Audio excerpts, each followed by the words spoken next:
नई सदी, नया साल, नया महीना, खबरें भी नई। चंद्रयान से आसमान तक, देश से विदेश तक, बाजार से जन सरोकार तक, सब पर है हमारी पकड़। देखिए देखिए खबर सदीनामा सदीनामा। नमस्कार।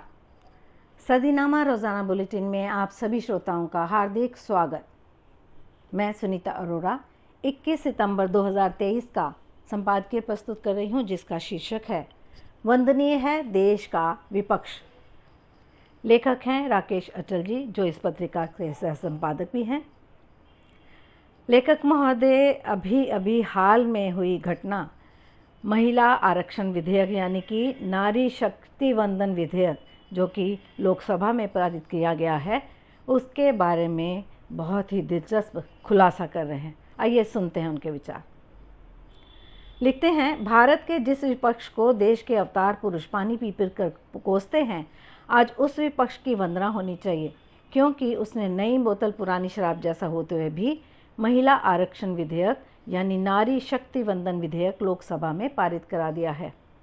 ऊपर उठकर किए गए उस सहयोग के लिए अब सत्ता पक्ष को अपनी ऐंठ छोड़कर देश के विपक्ष का अभिनंदन करने के साथ ही उसे घमंडिया गठबंधन कहना छोड़ देना चाहिए, क्योंकि विपक्ष ने सरकार का सहयोग कर ये प्रमाणित कर दिया है कि वो घमंडिया नहीं बल्कि असली इंडिया INDIA गठबंधन है। जैसा कि मैं पहले दिन से कहता आ रहा हूँ कि इस विधेयक को संख्या बल के आधार पर लोकसभा और राज्यसभा में भी आसानी से पारित कराया जा सकता है, सो वैसा ही हुआ। ये ध्वनिमत से भी पारित हो सकता था। सरकार का अपना आत्मविश्वास है। सरकार अपने डामाडोल आत्मविश्वास के सहारे ही आगामी चुनाव की वैतरणी पार करना चाहती है। ऐसी आत्मबुद्ध सरकार को नारी शक्ति वंदन विधेयक के पारित होने पर मेरी भी बहुत बहुत शुभकामनाएं और बधाई। नारी शक्ति वंदन विधेयक के पक्ष में 454 वोट पड़े, जबकि इसके विरोध में 2 मत पड़े। जाहिर है कि पूरा देश नारी शक्ति की वंदना करना चाहता है। खुशी की बात यह है कि इस विधेयक के लोकसभा में बहुमत से पारित होने पर देश के प्रधानमंत्री नरेंद्र मोदी भी खुश हुए। उन्होंने अपनी खुशी ट्विटर कर जारी की। बेहतर होता कि वे अपनी खुशी और विपक्ष के सहयोग के प्रति अपनी कृतज्ञता लोकसभा में ही जारी करते, लेकिन अवतारी लोग ऐसा करते तो शान नहीं चली जाती। इस विधेयक के खिलाफ मतदान करने वाले AIMIM के प्रमुख असुद्दीन ओवैसी और उनकी ही पार्टी के सांसद इम्तियाज़ जलील ने भी यदि विधेयक के समर्थन में मतदान किया होता तो इससे सोने में सुहागा कहा जाता।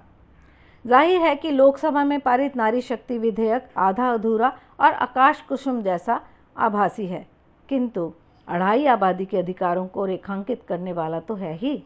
तमाम विसंगतियों और असहमतियों के बावजूद इस विधेयक पर एकजुटता की आवश्यकता थी। ओवैसी को इस मुद्दे पर अपनी असहमति के साथ भी विधेयक के साथ खड़ा होना था। इस जेबी संगठन की असहमति और खिलाफत से अब एक ही अर्थ निकाला जाएगा कि ये संगठन और इसके नेता नारी शक्ति की वंदना के खिलाफ हैं या नारी शक्ति से भय खाते हैं। विधेयक की विसंगतियों पर देश के अधिकांश राजनीतिक दलों ने बहस के दौरान उंगलियां उठाई, सरकार की जमकर धुलाई भी की, लेकिन अंतरतरु विधेयक का समर्थन किया। उन दलों ने भी जो अतीत में इस विधेयक की विसंगतियों के खिलाफ अपनी आवाज़ बुलंद करते हुए इसके खिलाफत करते रहे हैं। यहाँ खास तौर पर मैं Samajwadi party, Bahujan Samajwadi party, Rajad, JDU का उल्लेख करना चाहता हूँ। देश की आधी आबादी को इस विधेयक के लोकसभा में पारित होने के बाद ज़्यादा खुश होने की आवश्यकता नहीं है। अभी इसे राज्यसभा में भी जाना है। वहाँ भी ईश्वर करे कि ये विधेयक पारित हो जाए, ताकि देश की संसद पर महिला विरोधी होने का कलंक ना लगे। इस विधेयक के कानून बनने से भी देश की आधी आबादी का कुछ कल्याण नहीं होने वाला। ये विधेयक काल्पनिक है। इसके अमल में आने के लिए देश की महिलाओं को लंबी प्रतीक्षा करनी पड़ेगी। पहले लोकसभा और विधानसभा की सीटों का परिसीमन होगा, फिर जनगणना होगी, तब कहीं जाकर तय किया जाएगा कि किसको कितना आरक्षण मिले। भारत दुनिया के तमाम देशों की तरह आज भी पितृसत्तात्मक देश है। हालांकि देश के कुछ हलकों में मातृसत्ता को भी प्रमुखता दी जाती है, किंतु इसकी संख्या बहुत कम है। देश की पितृसत्तात्मक प्रवृत्ति ने ही आज़ादी के 75 साल बाद भी महिलाओं को उनके अधिकारों से वंचित रखा है। इस मामले में देश के सभी राजनीतिक दलों का चरित्र कमोबेश एक जैसा ही रहा।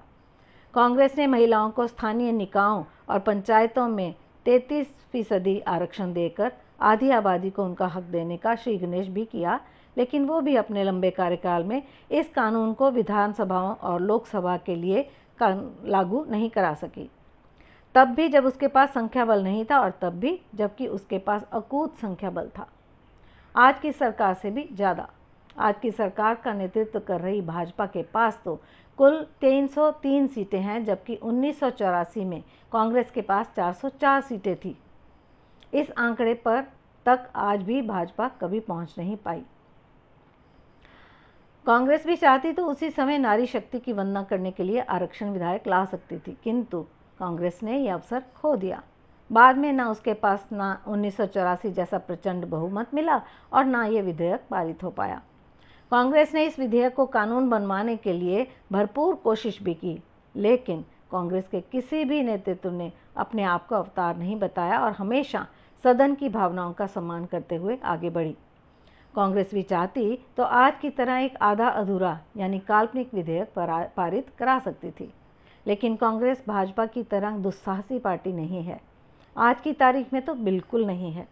कांग्रेस के हाथों में भी जनता की आंखों में किसी समय काफ़ी धूल हुआ करती थी, किंतु आज ये धूल सत्तारूढ़ भाजपा के हाथों में है, जो उसने बड़ी ही एहतियात के साथ देश की महिलाओं की आंखों में झोंक दी है। अब देश की महिलाएं जब तक इस धूल को साफ करेंगी, तब तक एक आम चुनाव और हो चुकेगा। उन्हें आरक्षण का लाभ नहीं मिलेगा। उसके लिए उन्हें फिर से एक चुनाव का इंतज़ार करना पड़ेगा। आने वाले दिन चुनावों का दिन है। चुनाव में राजनीतिक दल जनता की आंखों में धूल झोंकने का दुस्साहस करते आए हैं।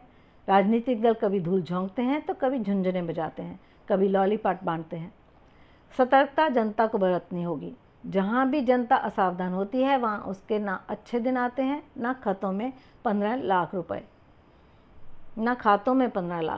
ना महंगाई रुकती है, ना बेरोजगारी। सियासत दुकानदारी में बदल जाती है। हर राजनीतिक दल जनता को हिप्नोटाइज करके अपना उल्लू सीधा करना चाहता है, कर भी लेता है। अब जिसके हाथ में उल्लू आता है, वो हर शाख पर उल्लुओं को बैठा हुआ देखता है। आपके इर्द गिर्द देखिए, हकीकत सामने आ जाएगी। नारी शक्ति की वंदना का विधेयक लेकर आई सरकार के सामने ही मणिपुर जल रहा है, हरियाणा दहक रहा है, दलितों के सर पर मूत्राभिषेक किया जाता है, किंतु ये सरकार न लज्जित होती है, न माफ़ी मांगती है। गौर करने वाली बात श्रीमती सोनिया गांधी की है। सोनिया गांधी ने कहा कि कांग्रेस महिला आरक्षण बिल का समर्थन करती है। मैं इस बिल के समर्थन में खड़ी हूँ। यह मेरी ज़िंदगी का मार्मिक समय है। पहली बार निकाय चुनाव में महिलाओं की भागीदारी सुनिश्चित करने वाला बिल मेरे जीवन साथी राजीव गांधी ही लाए हैं। बाद में पीवी नरसिम्हा राव की सरकार में विधेयक आया। उसका नतीजा है कि आज देश भर के स्थानीय निकायों में हमारे पास 15 लाख चुनी हुई महिला नेता हैं। राजीव गांधी का सपना अभी आधा ही पूरा हुआ है। इस बिल के पास होने के बाद वह पूरा होगा। कांग्रेस पार्टी इस बिल का समर्थन करती है। हमें इस बिल के पास होने की खुशी है, लेकिन एक चिंता भी है। मैं सवाल पूछना चाहती हूँ कि पिछले 13 सालों में महिलाएं राजनीतिक जिम्मेदारी का इंतज़ार करती रही हैं। अभी उनके और इंतज़ार करने के लिए कहा जा रहा है। बहरहाल पूरा देश चाहता है कि युवा अवतार झूठ से बाहर आकर सच के साथ देश की सेवा करें। 2047 तक ही क्यों, पूरी सदी तक करें। देश को तो सेवा से मतलब है, सेवकों की शक्ल सूरत और कदकाठी से नहीं। वे कीचड़ में सने हैं या उनके हाथ में लालटेन है, इससे कोई फ़र्क नहीं पड़ता। मुझे उम्मीद है कि विधेयक पर विपक्ष की ओर से मिले सहयोग के लिए सत्ता उस जर्सी गाय की भी बाहर मानेगी जो अभी भी सदन की सदस्य है। उस 5 करोड़ की गर्लफ्रेंड रखने वाले शशि थरूर का भी आभार मानेगी जो अभी भी चुनकर सदन में बैठे हैं। सरकार को चारा घोटाले में सजा काट रहे लालू यादव की पार्टी का भी आभार मानना चाहिए।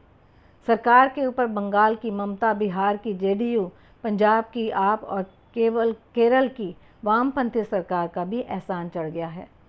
इस एहसान को उतारने की नहीं, बल्कि इसे सम्मान देने की ज़रूरत है।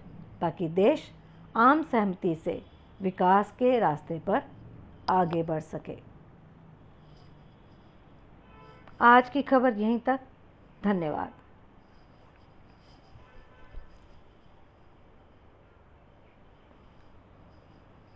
नई सदी, नया साल, नया महीना, खबरें भी नई। चंद्रयान से आसमान तक, देश से विदेश तक, बाजार से जन सरोकार तक, सब पर है हमारी पकड़। देखिए खबर सदीनामा।